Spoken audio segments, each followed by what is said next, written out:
Тыңдаушылар, студенттер, білім алушылар. Бүгінгі 9-шы дәрісіміздің тақырыбы Д элементтер химиясы, бірінші В топша элементтері.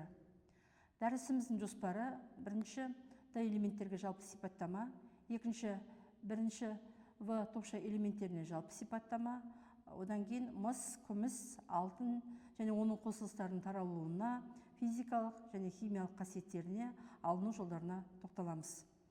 Д элементтердің химиялық сипаты сыртқы электрон қабатында 2s электрон болатын атомдардың электрондық құрылысымен анықталады. Кезекті электрондар сыртқы электрондық қабаттан санағанда ішкері екінші қабатқа түсіп, Д деңгейшені толтырады. Бұл элементтердің иондану энергиясы төмен, атомдардың сыртқы электрондары ядромен әлсіз байланысқан. Сондықтан Д элементтер химиялық реакцияларда металдар сияқты оң тотығу дәрежесін көрсетеді. Периодтарда Д элементтер типтік металдар мен типтік бейметалдар арасында орналасқандықтан оларды ауыспалы элементтер деп атайды. Алдымыздағы кестеде 3-ші Д, 6Д элементтерінің электрондық формулалары және олардың тән болатын тотығу дәрежелері көрсетілген. Д элементтердің негізгі топша элементтерімен салыстырғанда бір қатар ерекшеліктер бар. Ол бірінші, Д элементтерінде валенттік электрондардың тек аз ғана бөлігі кристалда делокализацияланады. Қалған Д электрондар көрші атомдар арасында бағытталған коваленттік байланыстардың түзілуіне қатысады. Осылайша кристалдық күйдегі бұл элементтерде таза металдық байланыс емес, ковалентті металдық байланыс болады. Сондықтан олардың барлығы, яғни сынаптан басқасы қатты металдар, ал мырыш пен кадмийден басқалары балқитын металдар болып табылады.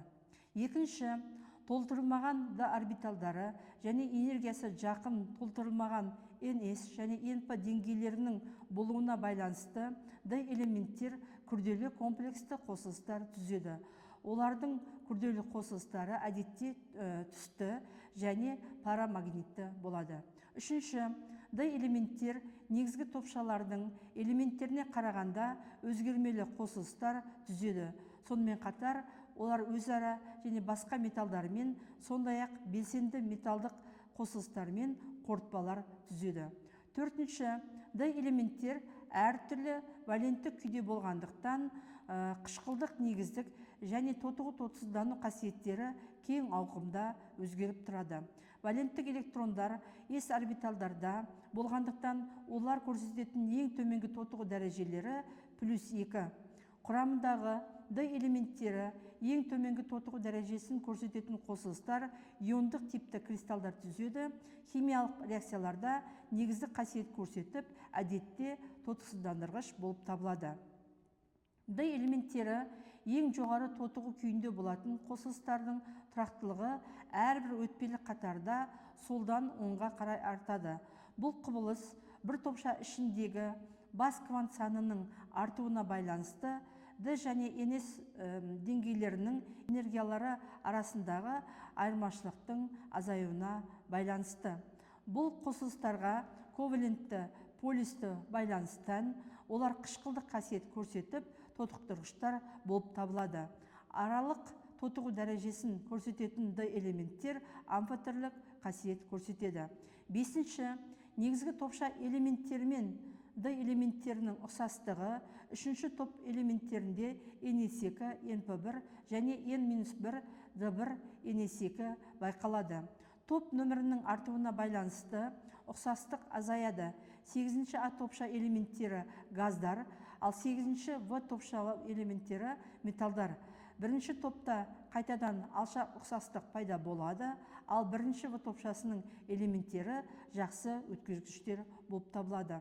Бұл ұқсастық екінші топта күшейеді, өйткені Д элементтер мырыш, кадмий және сынап химиялық байланыстың түзілуіне қатыспайды.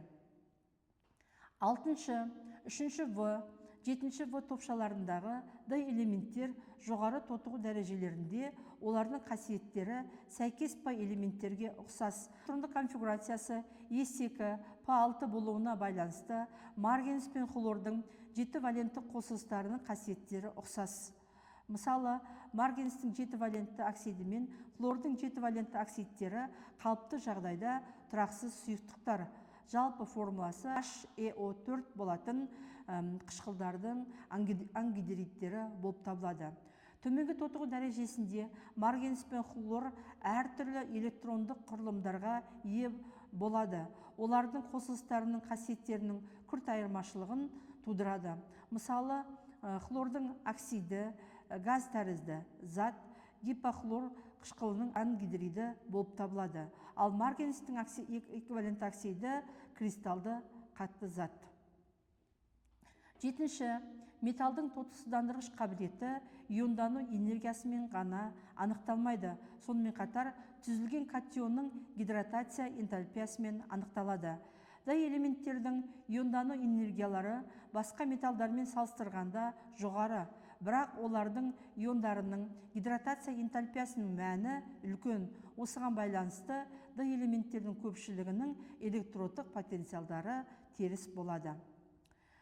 Сегізінші, элементтердің гидроксидтерінің қышқылдық негіздік қасиеттерінде элементтердің гидроксидтері әсер ететін иондық радиусы және ион заряды сияқты факторлар әсер етеді.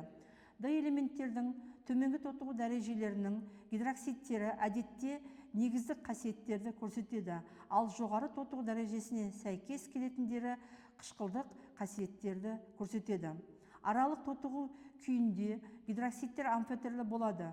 Тотығу дәрежесінің өзгеруімен гидроксидтердің қышқылдық негіздік қасиеттерінің өзгеруі әсіресе марганец қосылыстарында айқын көрінеді. Бір топшаның ішінде бірдей тотығу дәрежесін көрсетіп, элементтердің гидроксидтері жоғарыдан төмен қарай негіздік қасиеттері жоғарылайды. Тоғызыншы, ауыспалы элементтердің айрықша белгісі ауыспалы құрамдағы фазалардың түзілуі. Олар қатты ерітінділер және құрамы ауыспалы қосылыстар болып табылады. Қатты ерітінділердің электротелестілігі, атомдық радиустары және кристалдық торлары бірдей элементтерден түзіледі. Элементтер табиғаты жағынан айырмашылығы болса, соғұрлым олар бір-бірінде аз ериді және химиялық қосылыстар түзуге бейім болады. Құрамы ауыспалы қосылыстардың құрамы алыну әдісіне байланысты сандық құрамы өзгергенде өздерінің кристалдық торларын сақтайды. Мұндай қосылыстардағы байланыстың табиғаты металдың орбиталдарының толтыру дәрежесімен анықталады. Бірінші В топша элементтерінің жалпы сипаттама беріп өтейік. Периодтық жүйенің бірінші В топшасына күміс, мыс және алтын кіреді. Олардың ішкі D орбиталдары әлі аяқталмаған болса да, онда 10 электрон орналасады.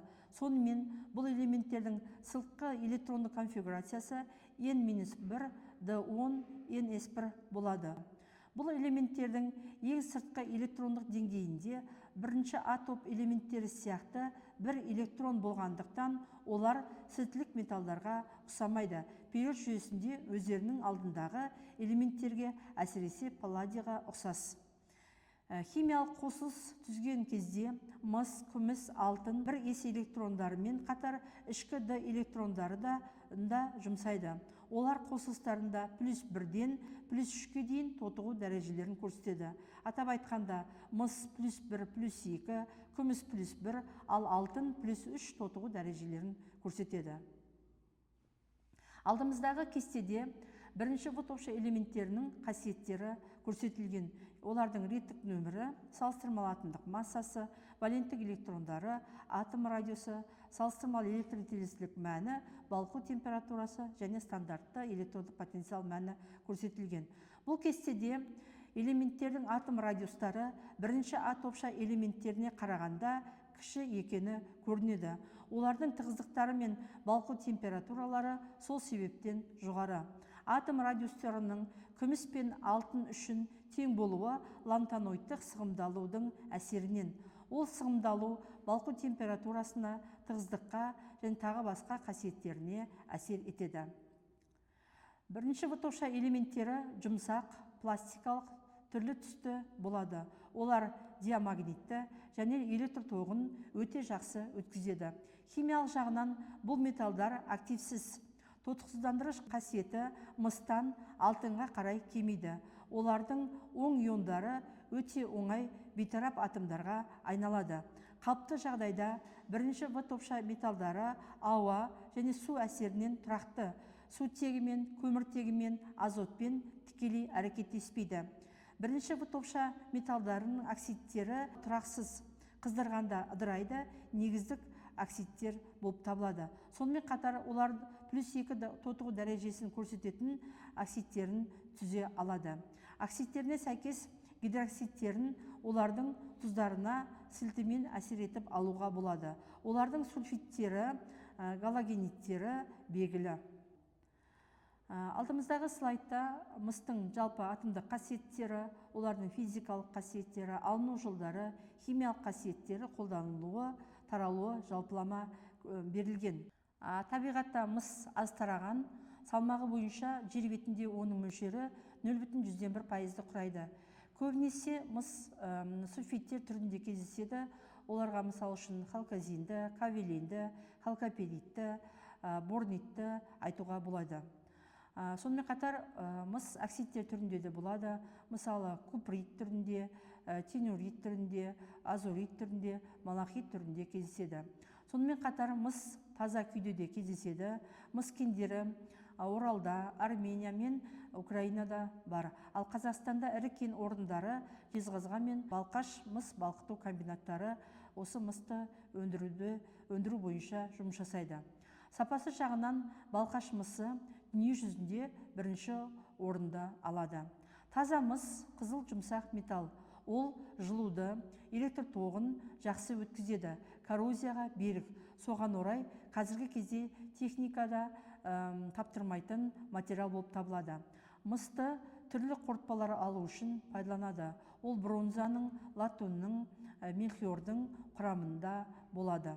Мыс қорытпалары автомобиль, самолет, машина жасау өнеркәсібінде қолданады. Таза мыс электротехника үшін қажет. Мыстың химиялық активтілігі төмен. Алайда ылғал әсерінен мыстың бетін мыс гидроксокарбонаты басады. Мыс оттегімен, галогендермен және күкіртпен тікелей әрекеттеседі, негіздермен әрекеттеспейді. Металдардың кернеу қатарында сутегіден кейін орналасқандықтан ол сұйық қышқылдардан сутегін бөле алмайды. Азот қышқылы мен концентрлі күкірт қышқылы мысты ерітеді. Мыс оттегімен мыстың эквивалентті оксидін және мыстың бірвалентті оксидтерін түзеді. Мыстың бірвалентті оксиді қызыл түсті ұнтақ зат, ол мысты ауада қыздырғанда түзіледі. Соған орай қызыл сары түсті мыс бірвалентті гидроксиді өте тұрақсыз қосылыс, өте тез тотығады. Мыс эквивалентті оксиді мысты ауада қыздырған кезде 800 градус температурада түзіледі. Ол қара ұнтақ зат тұрақты болып келеді. Мыстың және оның қосылыстарының химиялық қасиеттерін тоқталып өтейік. Мыстың эквивалентті оксидіне мыстың эквивалентті гидроксиді сәйкес келеді. Оны мыстың эквивалентті тұздарына сілтімен әсер етіп алады. Мыстың эквивалентті гидроксиді көк түсті тұнба түзеді. Қыздырғанда тұнбаның түсі мыстың эквивалентті оксиді түзілетіндіктен қараяды. Мыстың эквивалентті гидроксиді қышқылмен де, сілтімен де әрекеттеседі. Сілтімен әрекеттесіп, мыс купритін түзеді. Мыс жақсы комплекс түзуші, оның координациялық саны 4-ке тең болады. Енді мыстың және оның қосылыстарының қолдануына тоқталып өтейік. Жалпы мыс өсімдік, жануар өмірі үшін маңыздылығы өте жоғары. Ол микроэлемент болып табылады. Құрамында мыс бар микротыңайшықтарды қолданғанда мыс фотосинтезді, тыныс алуды, көмір су алмасу процестерін жеделдетеді. Тыңайтқыш ретінде мыс өңдеу өнеркәсібінің қалдықтары, мыс тұздары пайдаланылады. Мыс мал ағзасында кейбір белок пен ферменттер құрамына кіріп, бауырға жиналады. Ол жетіспеген жағдайда қан аздық ауруына шалдығады. Мыс гемоглобин, фосфолипидтер синтезіне қатысады. Адам ағзасы үшін мыс иондарының рөлі үлкен. Соны білгендіктен ерте кезден адамдар қолдарына мыс сақиналар, жүзіктер, білезіктер салып жүрген. Мыс адамның түрлі ауруларға төзімділігін арттырады. Мыстың кең қолданылатын қосылысы ол мыс купаросы, яғни тотиаин деп те атайды. Ол фунгицид, анкельминтик ретінде қолданылады. Мыс купаросы мен кальций гидроксиді қоспасы өсімдік зиянкестермен күрес үшін пайдаланылады. Мыс гидроксокарбонаты тұқымдарды өңдеу үшін және жасыл бояу жасау үшін қолданылады. Алдымыздағы слайдта күмістің жалпы атомдық қасиеттері, физикалық қасиеттері, олардың таралуы, алыну жолдары, химиялық қасиеттері және қолданылуы көрсетіліп тұр. Табиғатта күміс бос күйінде, қоссыз күйінде де кездеседі. Жер бетінде салмағы бойынша мөлшері 1/10-ның -5 дәрежесі пайызды құрайды. Маңызды күміс кені ол аргенит, яғни күмістің сульфиді. Сонымен қатар күміс, мыс, қорғасын кендерімен бірге қоспа түрінде кездеседі. Күмісті өндіретін жерлерге Орал, Алтай, Қазақстан жатады. Таза күміс аппақ, жұмсақ, созылғыш металл. Таза күйінде оны онша кең пайдаланбайды. Оның қорытпаларынан теңгелер, сәндік бұйымдар, ыдыс жасайды. Күміс электр тоғын өте жақсы өткізетіндіктен радио, электроника өнеркәсібінде қолданылады. Сонымен қатар күміс иондарының емдік қасиеті ертеден белгілі. Күмістің бактерия өлтіргіш қасиеті бар. Күміс суын күмісті суда ерітіп алуға болады. Оның өзі антибактерицидтік қасиет көрсетеді. Күміс химиялық инертті элемент, қыздырған кезде де оттегімен әрекеттеспейді, тек күкірт сутегімен қара сульфид түзеді. Тұз қышқылы мен сұйытылған күкірт қышқылы күміске әсер етпейді, ол азот қышқылында ериді. Күмістің 3 түрлі оксиді бар: күмістің 1 валентті оксиді, күмістің 2 валентті оксиді және күмістің 3 валентті оксидтері. Күмістің 1 валентті оксиді күмістің 1 валентті тұздарына сілтімен әсер етіп алуға болады. Күмістің 1 валентті оксиді қоңыр түсті тұнба түзеді. Күмістің 1 валентті оксидінің аммиактағы ерітіндісін альдегидке, глюкозаға қосқан кезде олар қышқылға айналып, таза күміс бөлінеді. Оны органикалық химияда күміс айна реакциясы деп атайды. Бұл реакция көмегімен айна термос жасайды. Күмістің маңызды тұздарының бірі ол күміс нитраты. Ол суда жақсы еритін ақ түсті кристалл зат. Күміс хлориді, күміс бромиді, күміс иодиді суда ерімейді. Алайда аммиакта цианидтерді еріп, комплекс қосылыстар түзеді. Комплекс қосылыстарында күмістің координациялық саны 2-ге тең.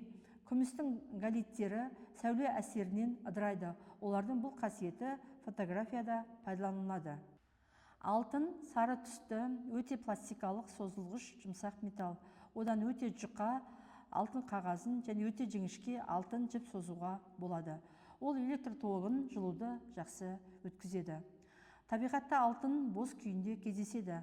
Салмағы бойынша жер бетіндегі оның үлесі 5/10-ның -7 дәрежесі пайызды құрайды. Әдетте алтын өте майда түйіршіктер түрінде құмның не кварц құрамында болады. Кейде кесек бөлшектер болып кездеседі. Сонымен қатар алтын, мырыш, қорғасын, мыс кендері құрамында қосалқы зат түрінде болады. Алтын алу оны бос жыныстан тазартуға негізделген. Ол үшін алтынды сумен жуу және сынапта еріту әдістері қолданылады. Сондай-ақ алтынды калий цианиді көмегімен де алуға болады. Алтын оттегі қатысында калий цианидімен әрекеттесіп, калий дисцианаурат комплексті қосылысын түзеді. Мырышпен әсер етіп, бұл комплекстен алтынды бөліп алуға болады. Алтын белгілі металдар ішіндегі ең активсіз металл. Оның стандартты электродтық потенциалы плюс 1,68 вольтты құрайды. Алтын ауада жоғары температураға дейін қыздырғанның өзінде тотықпайды. Оған ешбір қышқыл жеке күйінде әсер етпейді. Алтын тек патша суында ғана еріп, алтын хлор сутегі қышқылын түзеді. Концентрлі азот пен тұз қышқылдары қоспасы металдардың патшасы алтынды ерітетін болғандықтан оны патша суы деп атайды. Алтын қосылыстарда тұрақты +3 тотығу дәрежесін көрсетеді. Оның +1 тотығу дәрежесін көрсететін қосылыстары да белгілі. Алтынның және оның қосылыстарының химиялық қасиеттеріне тоқталып өтейік. Алтын 2 оксид түзеді, алтынның 1 валентті оксиді және алтынның 3 валентті оксиді. Оның тұрақтысы алтынның 3 валентті оксиді. Алтынның 3 валентті оксиді және оған сәйкес гидроксиді амфотерлік қасиет көрсетеді, суда ерімейді. Алтынның 3 валентті гидроксиді қышқылдада да, сілтіде де ериді. Алтынның комплексті қосылыстары тұрақты, координациялық саны 4-ке тең. Алтынның кең қолданылатын тұзы алтынның хлориді. Оны заттарға алтын жалатқан кезде пайдаланады. Алтынның қосылыстарының химиялық қасиеттерін тоқталып өтек. Алтын қосылыстарында 1 және 3 валенттік көрсетеді, бірақ 3 валентті қосылыстары тұрақты. 1 валентті алтынның тұздары 1 валентті мыстың қосылыстары сияқты диспропорцияланып 3 валентті қосылыс және дербес алтын береді. Алтынның оксиді қыздырса тотығу-тотыстану реакциясына ұшырайды. Аниондық комплекс түзілуінен алтынның галогениттері галогені аураттарға айналғыш келеді. Алтынның хлориді гидролизінде аква қышқылдар түзіледі. Енді алтынның қолдануына келетін болсақ, таза алтын көбінесе қолданылмайды. Электротехникада тіс салу ісіне, сәндік бұйымдар жасау үшін алтынның күміспен, мыспен қорытпасы пайдаланылады. Қорытпадағы алтынның үлгісі оның 1000 грамм қорытпадағы салмағымен белгіленеді. Мысалы 583 нөмірлі алтын қорытпасының 1000 граммында 583 грамм алтын бар деген сөз. Алтын ерте заманнан бері тауар құнының эквиваленті болып табылады. Алдымыздағы кестеде пайдаланылған әдебиеттер тізімі көрсетіліп тұр. Енді осы бүгінгі дәрісте алынған білімімізді бекіту үшін көрсетілген QR-код арқылы сканерлеп немесе сілтеме арқылы өтіп сұрақтарға жауап берсеңіздер болады.